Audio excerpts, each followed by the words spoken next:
Hey, welcome to another episode of Tell Me How You're Mighty. It's Tracy Shorn, otherwise known as Chump Lady, and today we're going to be talking about coercive control, which is a form of domestic abuse that doesn't necessarily involve violence. It's where the abuser intimidates, humiliates, degrades, isolates, and tries to control their partner or family member. And as we know, many in our community have experienced this, and so we're so fortunate to have Dr. Emma Katz as our guest today. Emma is a researcher whose work has helped shape understandings of coercive control globally. And her book, which is by Oxford University Press, Coercive Control in Children and Mothers' Lives, is the first child-centric exploration of this topic. Her book includes interviews with 15 mothers and 15 children about the damage that is done through coercive control, but also, most importantly, their resistance. So that's what we want to hear about because we are the Mighty podcast. So you can find her articles on Substack under Decoding Coercive Control with Dr. Emma Katz, and that's Katz, K-A-T-Z, at drammakatz.substack.com. Welcome, Emma. Thanks for being here today. Thanks so much for having me. Yeah, well, I'm going to dive right in because we were sort of saying a bit before we started recording that unfortunately, coercive control and post-separation abuse is something a lot of people in this community have experienced. But when you're in it, you just think you're having a messy family situation, a messy romance, and you don't necessarily recognize it as abuse, and you don't think of yourself as a victim. So could you tell me a bit about, especially domestic violence? I think people get tripped up on that. They think bruises, they think the old wife battering tropes. So tell me, what does coercive control look like? And if you're in one of these relationships, what boxes are you ticking? Sure. So I think I'll start off by explaining my take on what coercive control is. So coercive control involves situations where somebody is subjecting another person to persistent and wide-ranging controlling behavior over a long period of time, Mhm. and they make it clear that standing up for themselves will be punished. So the controller, the abuser, very much setting up a dynamic of do what I say or else. Mhm. And that can be overt or it can be quite subtle. So it might be like a direct threat of do what I say or I'm going to kick you or slap you or something like that. Because some coercive controllers use physical violence and Mhm. sexual violence, and some don't, but they use a range of threats and intimidatory behavior that has very similar impacts in terms of scaring us into submission. Yeah. But sometimes it can be pretty subtle. So the perpetrator doesn't ban you from doing something, but they make such a fuss when you do it, and they have such a negative reaction when you do it, that eventually you stop doing it because you think it's just not worth me doing this because I know they're going to give me such a negative reaction if I do. So, for example, a woman described how, she'd worn a colourful blouse and her partner had reacted really badly. They said that she looked bad in it, and they said, I'm just trying to stop you making a fool of yourself. This you don't look good in this. I want you to wear things you look good in. And they kind of disguised it in a way as like trying to be helpful, which is something that coercive controllers often do. They disguise it as protection and care and love Mhm. when they're being controlling. But he just gone on and on and on about how she didn't look good in this blouse. And then the next time she was thinking of putting it on, she thought back to this incident and she just thought, no, I'm not going to wear this again because if I do, I'll get all of this talk about how I don't look good in it. And Mhm. we'll have this whole conversation again. I don't want that. I'll just wear something else. And then it just chips and chips and chips away at you because what the perpetrator of coercive control is wanting is they're wanting to demoralize and, like I say, chip, chip, chip away at you until you become like a shadow of your former self, until you become like a puppet on a string like figure who will basically exist to please and serve them, and who they can treat as badly as they want when they want to, but also who they can treat nicely, putting that in quote marks, Mhm. when they want to, and they'll just get whatever response that they want from you. So they want to get you in a situation where when they're in the mood to be nice, you'll just switch into nice mode and be nice with them and ignore all the awful things they've done to you. Mhm. But when they want to be horrible to you, they can get away with that, and they can just be as vile as they want or as irresponsible as they want. They can up and leave you for days or weeks at a time, and you won't complain because they've intimidated you, and they've pushed you into kind of just letting them get away with whatever they want to get away with for It- so long. So one thing that we really see in coercive control is that perpetrators want an extraordinary level of freedom in the relationship. They want to be able, so for them, they want to be able to do whatever they want. Like I say, they want to be able to be horrible to you without consequence. Your feelings are always brushed away. We've moved on from that. That's in the past. Stop talking about that. You're upsetting me by talking about that. Right. Shut up. So you're never allowed to talk about how they've hurt you. They can come and go as they please. They can have affairs as they please. They can speak to other women as they please, assuming it's a male perpetrator. Most often it is. But for the victim survivor, Mhm. they have 1,000 rules that the perpetrator insists that they Yes. follow. So the perpetrator's got so many things that they demand that you do, or they demand that you don't do, or like I say, they make such a fuss if you do or don't do them that in the end you do them, you comply just to avoid that negative backlash from them. So the victim survivor, her life has become really small. She's always thinking, how is my partner, my husband, my boyfriend going to react to this? And if he's going to have a negative reaction, can I do something different that he will approve of instead? And so her life just becomes all about pleasing him and not angering him and keeping him happy. And meanwhile, his life is hugely expansive. He gets to do whatever he wants, including having affairs and cheating and flirting and all of this. Right. It's Um, rules for thee and not yeah, for me. Right. Yeah. yeah. We've described this behavior very often on, I have a blog and then also this Mm, podcast with Sarah.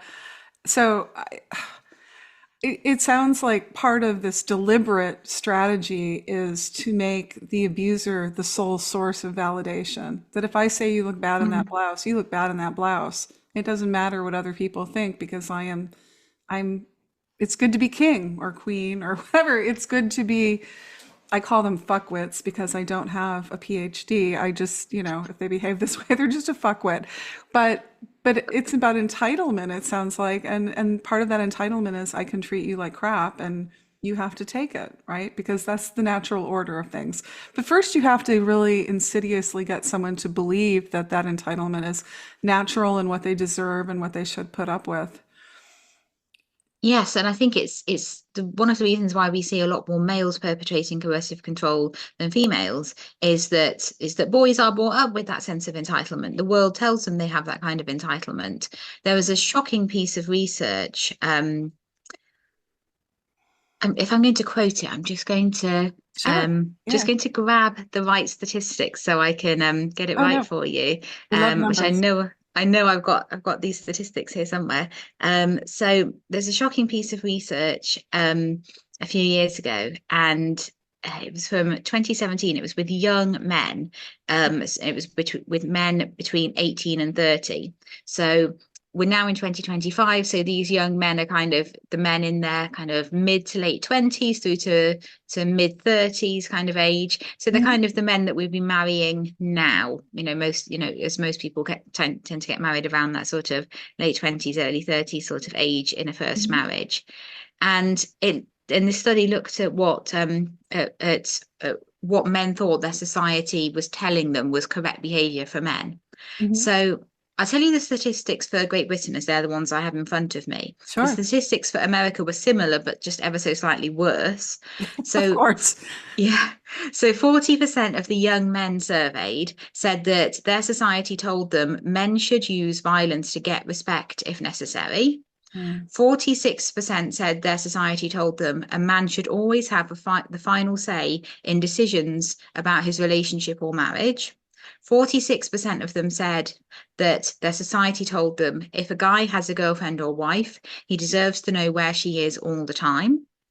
And note that word deserves to know where she is Deserve. all the Yeah. time. So it's an entitlement. Hmm. And 45% said that their society told them a husband shouldn't have to do household chores. And like I say, these were the young men. These are not the grandfathers. These are not the Right. great grandfathers. These were the young men in 2017. So they're kind of the marrying age men now. Yeah. And the research asked if these young men actually believed these messages they got from society, and most of them did. Between 25 and 37% of them said, yeah, that's what they believed personally. So girls are Mhm. not raised with these messages.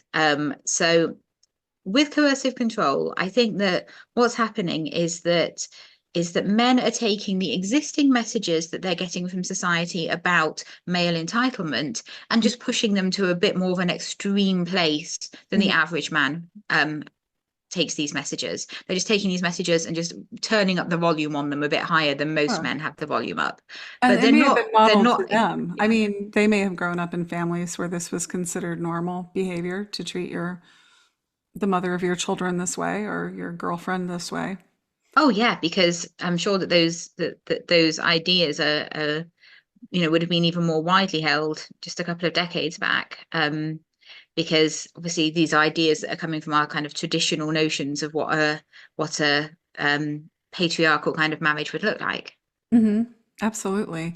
I wanted to ask you a bit about because, I have a blog about infidelity and telling people to stop defaulting to reconciliation.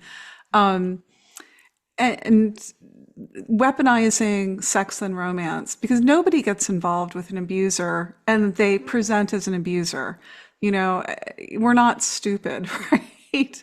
I mean, there's a lot, people have hooks and abusive people, they've got game, right? There's a reason you stay with them. I mean, once you're vulnerable to them, it's harder to get out, but they don't lead with being ogres. They usually have some kind of enticement.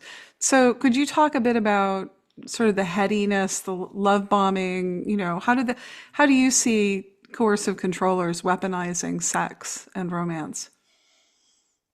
It's such a good point because I was talking to my friend in her late 20s just the other day, and she said that it was only recently she'd heard of love bombing, and I was surprised at that. I thought that this was a concept that most of us knew, but maybe that's not the case. And yeah, I think love bombing is such an important abuser tactic because, as you say, they don't present as ogres on the first date. If they presented as their real selves on the first date or the 10th date, then we would run a mile from them, wouldn't we? So they start out by gathering information about us, and they seem very attentive and interested in us when they're doing that. So that seems like it's a good thing. They gather information about us and about what we want, Mm, and then they seem to be offering us exactly what we want at that moment. And different people want different things, so they have to gather some information about what we want, and then they present as though they're offering that. mm, So this is why so often people say, when I first met them, they swept me off my feet. It seemed like I'd found my Prince Charming. It seemed like a dream come true. That's mm, not an accident. Perpetrators deliberately present as what they think you want from them, mm, to get you really excited about the relationship. And when you're really excited, then if you do start to see any little red flags, the excitement is going to make sure that you just nudge them to the back of your mind, that you don't think about them too much. right. Because when you start seeing red flags to begin with, it's always a bit ambiguous. It's always a bit like, well, he said that, but did he really mean that? Or Mhm. or he might have just been joking, or I might have misunderstood him, or maybe he was just a bit stressed out, but he's not normally like that. So why should I be worried?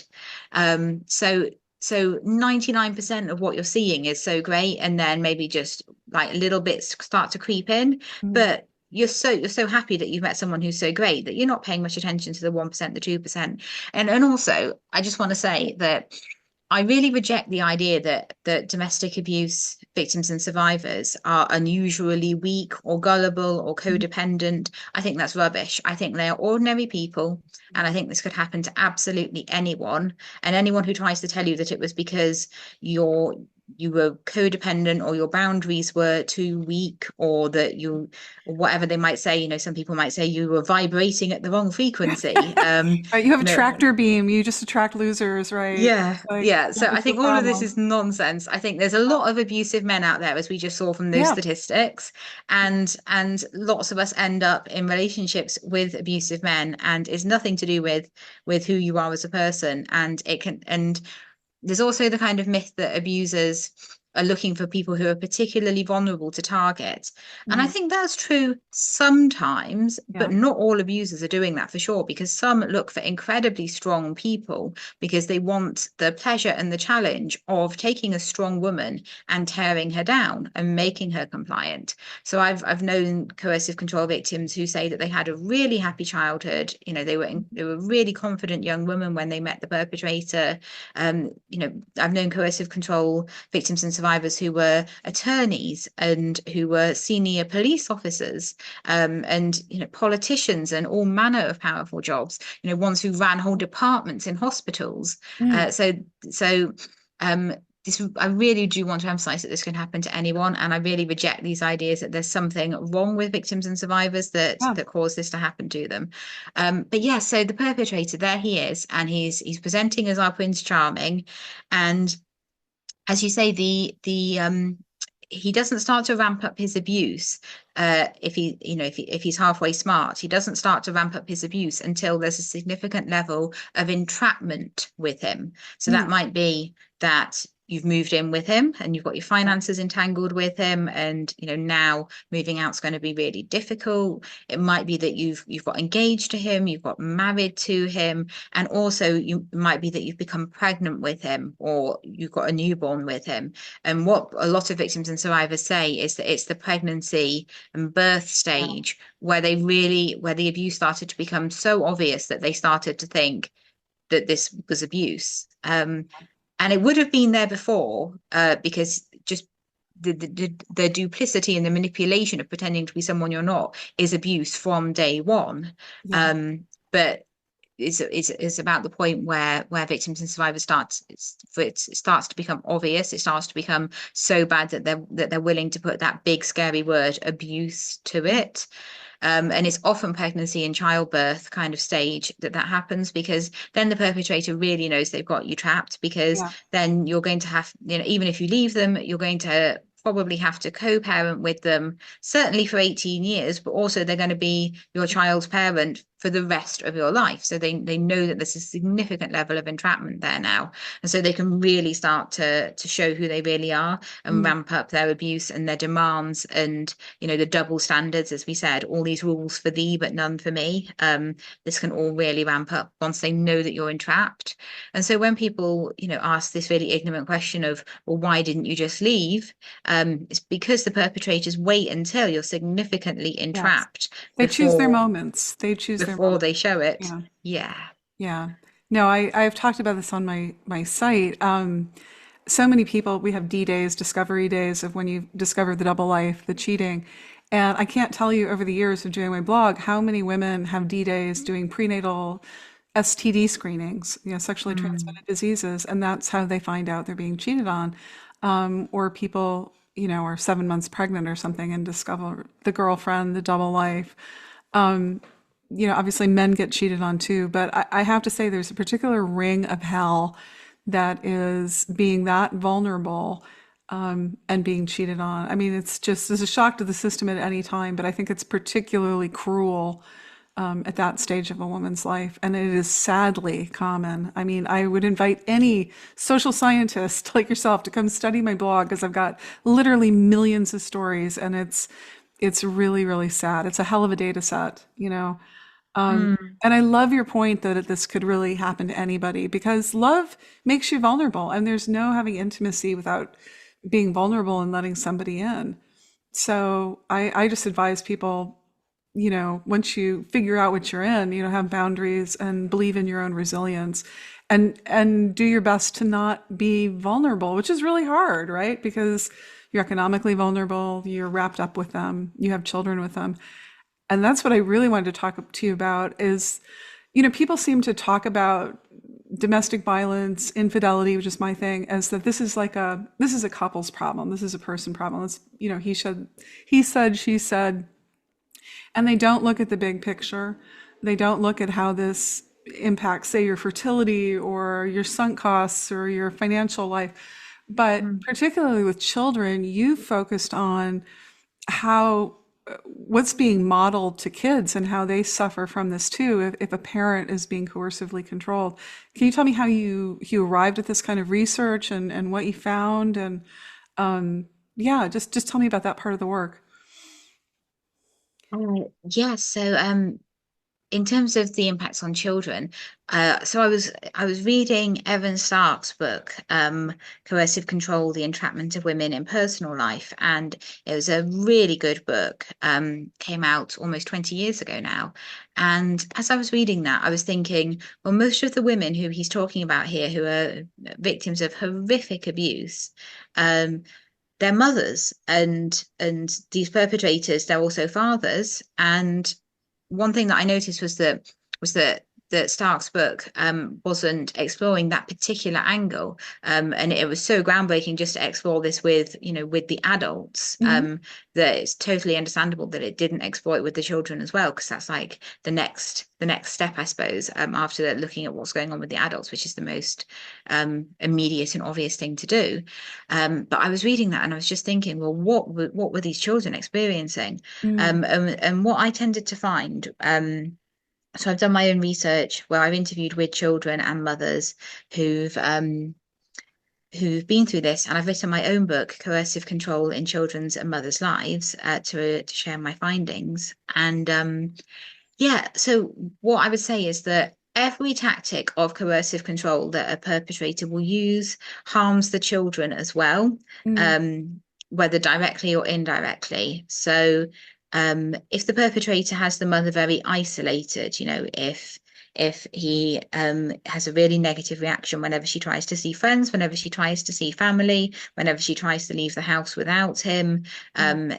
that so she's become really isolated, then the children are isolated too. So one mum who I talked with, she explained how if she took the children to their friend's birthday party, she'd be accused of trying to have an affair with one of the dads who was there. So she couldn't take them because of what would happen if she did. So they weren't going to these parties. They Mm. couldn't go to after school clubs because he wanted her to be back home by 4 p.m. every day. And if she didn't, there would be consequences.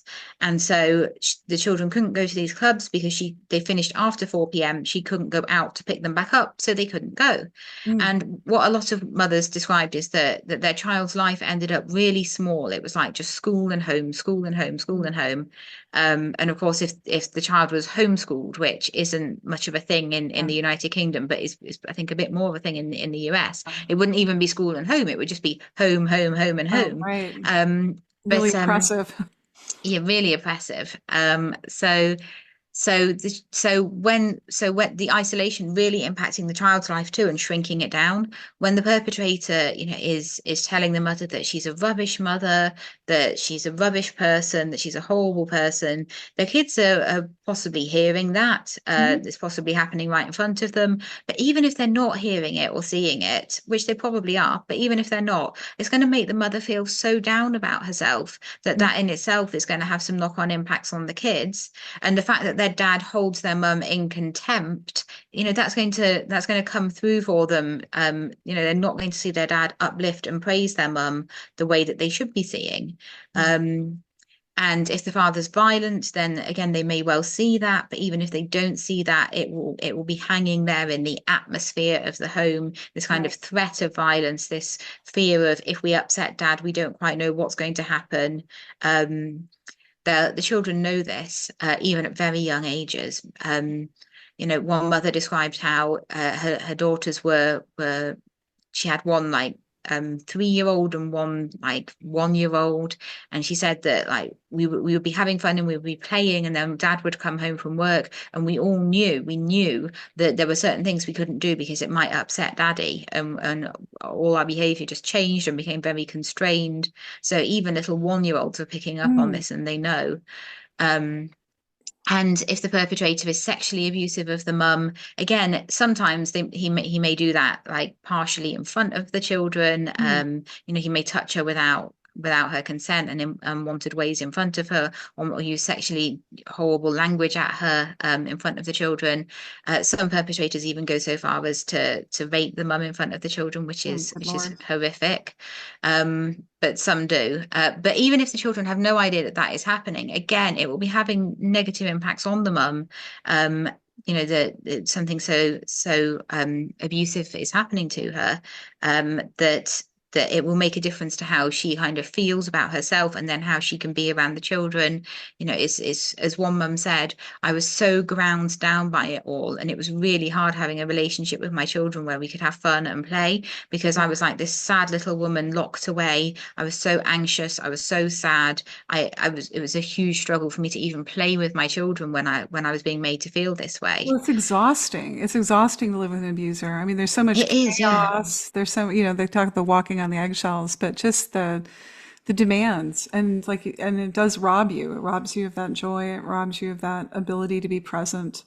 And I was thinking as you were talking about that too, that and something that we discuss on the blog is that if your world is very small and you only kind of have this dichotomy of the entitled person who will use the man, but it's good to be king, and the chump, the mother, the person who's having to, I say, eat the shit sandwiches and, get along and please and kowtow and whatever it is. If you're the child watching that and you really think that those are the only two ways of being in this world, who would you rather be? You'd rather be the person with all the power than the person who isn't. And so I really think you're either training people to be chumps or abusers because you're going to side with power. I mean, that empathy is a dangerous thing to have, I think it's so damaging. And I hate the messages. And I was going to follow up with this question for you. Like, if you could kill some societal tropes, like, I really hate the message that it's on parenting and divorce forums that you absolutely have to be friends with your ex, because that ignores the reality for many of us that this is not aspirational. It's not safe to be around these people, and this imperative that you have to forgive them and you have to go on cruises with them and be friends and for the children. When it seems to me that the best thing you can do for the children is get the hell away from these people. But Well, please, I would say yeah, that has to be a mutual effort. So if we're asking victims and survivors to be nice to their exes for the children, are we asking these exes, these abusers, have you actually stopped abusing here? yes, Have you actually stopped? Because unless you've stopped, then you're still an abuser and you need to be treated like an abuser. And abusers need to be then they need to be escaped from, but also authorities should be stepping in and curbing their behavior and their ability to carry out their abuse. And depending on what the law is in your local area, the abuser may or may not be actually carrying out criminal behavior towards you, yeah. Well, that's depending on criminal what in the the law UK, says. right? I mean, the UK. Tell me Yeah. about coercive control in the UK. We do not have this in the States, but I'm Well, you fascinated do in a to few learn. states. A few And a states few, have yeah. criminalized it. Okay, coercive control laws are on the books. In a few states, yes. Now, there's obviously a long way to go between it being a law on the books and the police actually taking it seriously and Yeah. and bringing it to a conviction and giving an appropriate level of punishment. There's a Mhm. long way to go Yeah. between one thing and another thing. But I think that having coercive control as a crime does at least send a signal to people that actually this is not just bad behavior, but it's criminal behavior. Yeah. So it's been made a crime in the UK, in Ireland. They're thinking about it in France. They're taking steps in Canada towards it. A couple of Australian states have criminalised it. More thinking about it because we are starting to recognise that it's hugely destructive behaviour. I mean, as I say, what perpetrators are trying to do is they're trying to take a person with a full set of human rights, with full humanity, their dreams and their wishes and their needs and their rights and their preferences, their likes, their dislikes. They're trying to take a person with all of that and just chip away and chip away and chip away at them until they become a hollowed out puppet on a string like figure, a shadow of their former self. I mean, we putting somebody, in prison could hardly accomplish so much destruction as what perpetrators are trying to do. It's an attack upon your very selfhood.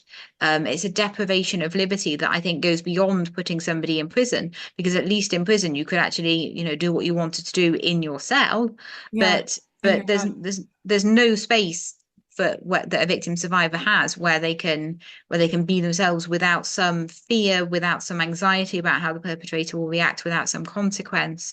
I mean, in Evan Stark's book, one anecdote that he told was that the victim survivor was in the supermarket, and she was trying to find a cut of meat that was the correct shape for her husband, because it had to be a certain shape and thickness, and if it wasn't, she would be punished. And there wasn't a cut of meat that was the right shape and size. So Mhm. she started to have a panic attack in the supermarket aisle. But the horrible twist to this is that her abuser had actually been dead several years, but his Mm. terrorization of her was so extreme that without, that she was still having a panic attack in that supermarket aisle.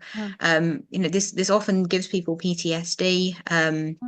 Has a devastating impact on mental health in many cases. So it's Colonized your mind. I mean, yeah, yeah. Oh, that's you a great way of putting it. yeah. Yeah, Yeah, well, yeah, I'm yeah. stealing that from Ngugi wa Thiong'o, a famous African lit story. Yeah, Ah, colonizing the mind. Um, yes. So so it's yeah, a way when we because yeah, because it's a form of oppression that it's hard to oppress people through violence. It's much easier to oppress people by getting them to believe that they deserve oppression. And so that's very much so. colonizing. So you can colonize a country, but if you colonize minds, it's much more effective to Yes. take people over. Uh, So you got to decolonize your mind to get free. mm. You know, Yeah, totally. So going back to this issue of, has he actually stopped doing this? Because just because you've moved into a different house from him, it doesn't mean that he stopped. I say 90% of coercive controllers continue their abuse post sure. separation. They pursue us through the courts. In many cases they stalk us. They're hanging around outside the house. They're making unwanted phone calls. They're bombarding you with unwanted texts and emails and all that sort of thing. Like I say, pursuing you through the courts, whether it's in terms of like dragging out a divorce for years and years and years, draining your financial resources, not giving you a fair outcome through the divorce, or whether it's Yeah. through family court and trying to um, I lived take your it. children away from Yeah. you. I Yeah. lived it. I mean, I've spoken on this here, but for own, I had 10 years, I have two ex-husbands that were abusive, and the first one that I had my son with when I was married young, sued me for 10 years pro se Mm. for custody. Deadbeat dad, the whole Yes. time owing me my money, suing me, would stalk me, would return my son home early, and say, well, your mother must not love you. She's not here to pick, to Mm. would take the kid out of state, not tell me all sorts of things that we recognize now are beyond the bounds and illegal. And at the time, I was maybe illegal in some states. I was told at the time he has this right to his day in court, and it's just something you're going to have to put up with because you got divorced.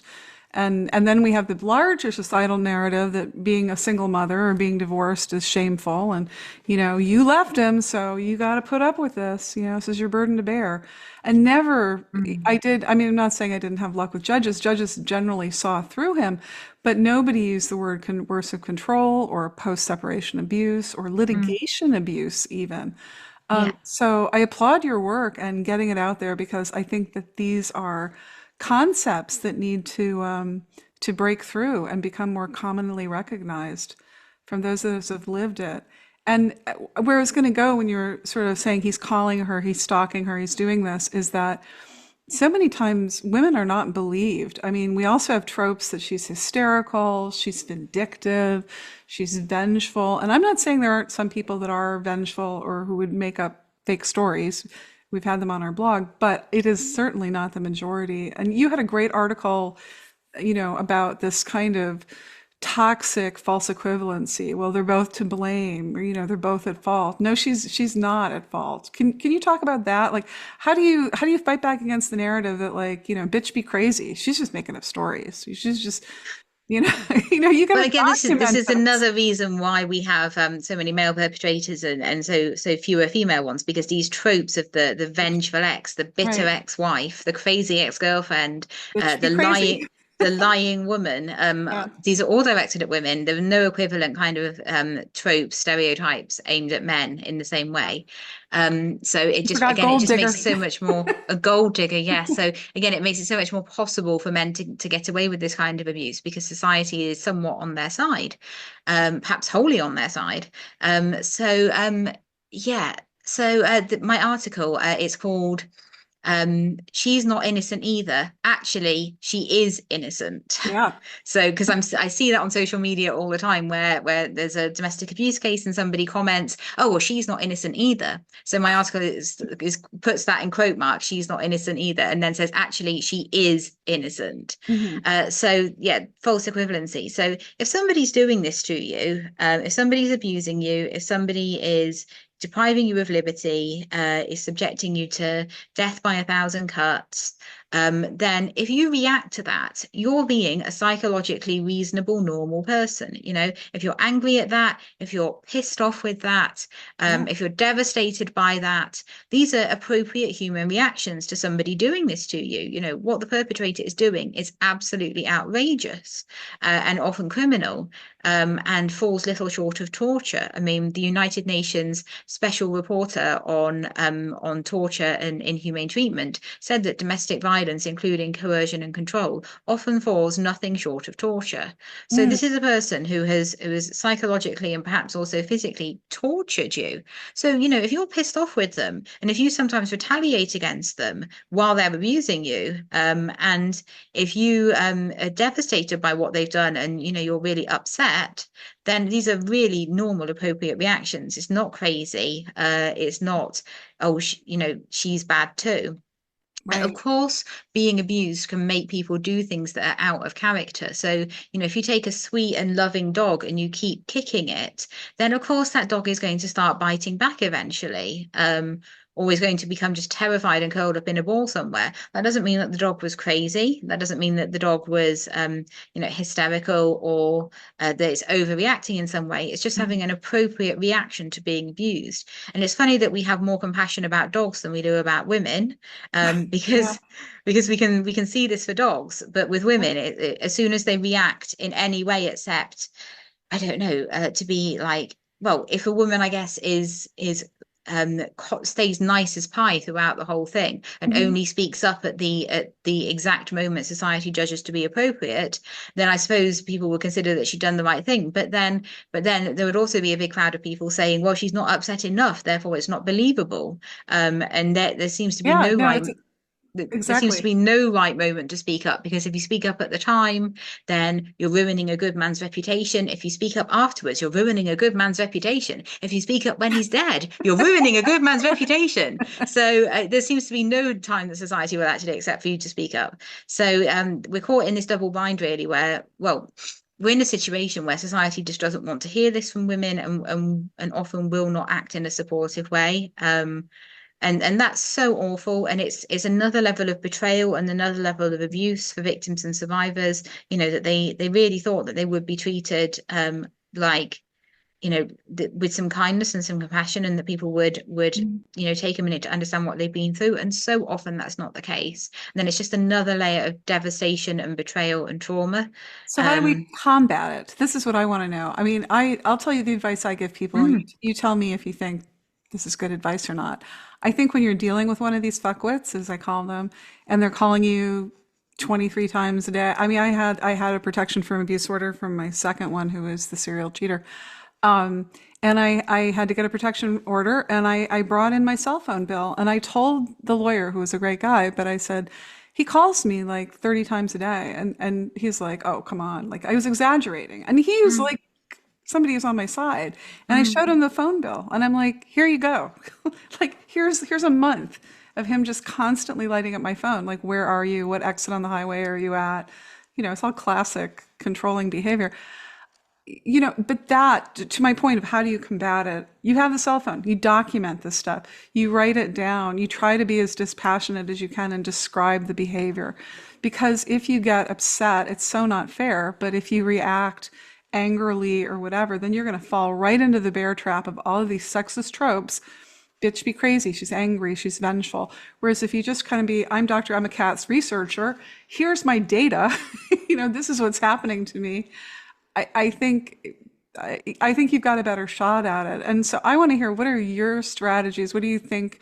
Is that good advice? I mean, how are you working with family courts? How are you trying to change these perceptions? Because it's so easy to see somebody who's upset and who's been abused, who's trying to get free, and they come off all wrong. They do come off hysterical. I've been that hysterical person. How do we work to present ourselves, and how do we get the courts and the places that are there to help us understand us? I mean, I think that what you said is good advice. I think that that that having the data can be useful.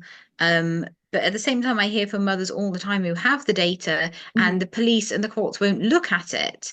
Yeah. A mother contacted me not so long ago, saying she had, data up to the ceiling, but it wouldn't be considered in the investigation of her case. So I think there's a level of kind of turning women away, a level of indifference towards their suffering, a level of perhaps even corruption in some cases, where that is really hard to combat. Mm. So yeah, I think that sometimes it can work out that if you have the data and you present it calmly, and you manage to do that at the right moment when people are willing to look at that data, if that moment ever comes along, then that can be really beneficial. But it's not a magic wand. In some Sure. cases, I just it's don't want just people to give unfair all up. the way through. Yeah. No, I don't want people to give up. I mean, I think Yeah. most I victims don't and go like the systems survivors, is against me, and so I'm not gonna present my data. I completely yeah, agree with you that it's so screwed up the other we way. have to try. We have to Yeah. try, but and at the same time, I don't want people who have like tried and it's not worked to be wringing their hands and saying, well, nobody recognizes that sometimes you try your best and it doesn't Oh, actually work. sure, Um, absolutely. But part of it is like knowing how the game is played, and yeah, and I think a good lawyer can help you with that. yeah, You absolutely. A know, good one that can. Yeah. Yeah, I mean, my husband is a civil rights lawyer, and I can't give legal advice, but he has this saying we say on the blog: if it feels good, don't do it. If you want to slash their tires, don't do it. If you want to confront the affair partner, don't do it. If you want to have an emotional Mm. reaction in email, don't do it, because these people will use all of that against you. And if you understand how the game is played, and if you understand how judges or lawyers or whatever are looking at this, it's helpful, I think, Yeah, to because understand that how you're being perceived. yeah, absolutely it's a person's life and they're living each moment, but at the same time, for everyone else, it's a story that they're engaging with. Yeah. So we have to, I think, for victims and survivors, they have to try and tell the right story through their behaviors, through their reactions or non-reactions, to try and come across as a sane and credible person, that the judge can get behind and support. Mhm.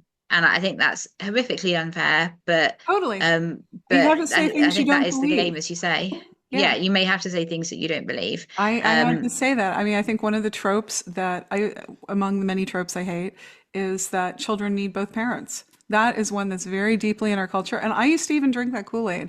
And then my son's 27 now. I don't have to drink the Kool-Aid anymore. But I would have to say that if I could do it over, I would have tried to terminate my son's father's parental rights. And I would have, because I wasn't going to get child support anyway. And this person was not a good influence in his life. But I Mm, really drank the Kool-Aid of, little boys need their fathers. It doesn't matter how appallingly these people behave, or if they dip in and dip out and cancel their subscription to adulting and parenthood. You have to keep trying. You have to keep trying. And you have to tell the judge that I understand. I'm not vindictive. Oh no, not me. I believe that children should have both parents. And you have to, these tropes are important. You have to come across as balanced and maybe sometimes say things you don't believe. When I had to say that, I wasn't totally convinced of it. I wasn't not convinced, but my lawyer was like, you have to say this. You have to mm. show the judge that you are thinking about the feelings and considerations of this man who's, we would say now, coercively controlling you. And yet the abuser can the abuser is very good at telling a story in court that makes it seem as though they might be a good parent. Not all abusers, some abusers Yeah. show just how bad a parent they are in court, but often they get away with doing even that. But I think that yeah, some abusers they're very good at telling a story in court, but it doesn't match with any of their evidenced behavior. Yeah. And the court needs to be better at picking up on that. That you know that that what they're saying and how they've acted are two entirely different things. In terms of what you mentioned about children needing both parents, there's no robust social science evidence behind that. It's Really? something that really, yeah, it's something that we've become awfully fond of thinking because I guess it suits as kind of conservative mindset. That the family needs to be together, that divorce is bad for children. But what's the social science research has found in a nutshell is that children do badly when they're exposed to a lot of conflict. And abusers generate huge amounts of conflict. Mhm. And victims and survivors are like trapped in a tornado of conflict and trying to Yeah. survive that. Um, and so if the abuser is the one who's creating a lot of conflict through their outrageous and often criminal behavior, then having them not in the child's life is probably a good thing because then the conflict goes away with the abuser. They are Yeah. creating it. They are it. The victim survivor is just trying to survive it. They're not creating it. And what we found is that children do well in homes where they are safe and happy and stable and loved. And whether there are two parents in that home or one parent in that home, it doesn't really matter. If there are two parents and those parents get on and together they make a safe, stable, happy home, then Mhm. their child will do well in that home. But at the same time, if there's just one parent there, but they create a safe, stable, happy home, then the child will do well in that environment. I mean, it actually makes a lot of sense if you think about it. But whether it's post-separation abuse coming from like the parent coming from one parent when parents have split up, or whether it's parents who are still married, it's that conflict that is so destructive for the child because then everyday life becomes incredibly stressful and Right. difficult. So yeah, people but at the same time abuse and conflict and I just want to be clear that abuse and conflict are not the same thing because Mhm. two people can be involved in a conflict, but when Sure. when there's abuse, only one person is responsible for that abuse, the abuser, and the victim survivor is just trying to survive it. So a lot of the time we call it a high conflict divorce, but it's actually a divorce involving an abuser, and the High abuser is conflict person. yes, the high conflict person and the abusive high conflict person. Yeah. So I think we're kind of being a bit confusing with our language there when we call divorces that involve, domestic abuse, coercive control, may or Sure. may not be violence, high conflict divorces, because yeah, the abuser is the source of the conflict, but also this is all taking place as part of abuse. Yeah. And abuse is especially serious and severe. So yeah, I think that I mean, in my book, I do demonstrate that there were, that a number of the mums and the children that I talked to have got to a much better place. Yeah. And they had been through post-separation stalking, and they had been through like in some cases, they'd had really difficult times in family court, but some of them had got, even in spite of all of that, had over the years got to a better place where the children were settled and happy when they were with their mums. They loved their mums loved them. They were having really enjoyable kind of relationships with their mums that were really benefiting their stability and their self-esteem and their confidence. They felt really supported and backed up by their mums. And some of the children had had the right supports to understand the abuse that they've been through. Mhm. They've been on programs for children who'd been through domestic abuse, and they'd seen counselors who got these issues. Counselors who Mhm. really were switched on about these things. And some of the children, their whole perspectives are turned around. Like they in the past they blame themselves, or they blame their Mhm. mums, or they've been furious with their mums. And sometimes the interventions that they'd had over the years had really turned all of that around, and now they could see it wasn't their own fault, it wasn't their mum's fault, and there was nothing that they or their mums could have done differently that would have changed it, because the abuser was just going to do what he was going to do. Right. And they could see that. So God. yeah, I So your think work that, is so important. I mean, get it, you're getting the message out there. Could you talk a bit about how you're doing? I mean, you're writing, doing great research. Do you work at all with family courts or judges, lawyers, trying to get them to change their perspective on what domestic violence looks like? The whole, ball of it? well, I do as much as I can, but I'm just You're just one one lady. researcher from the UK. Right. But sometimes I do get commissioned to offer training. So, for example, I've been I've been commissioned to offer training to people involved in family court, Great. custody evaluators, and judges, and my work has been picked up by the Kafkas in Wales, in the UK, who incorporated my work into their guidance about 5 or 6 years ago.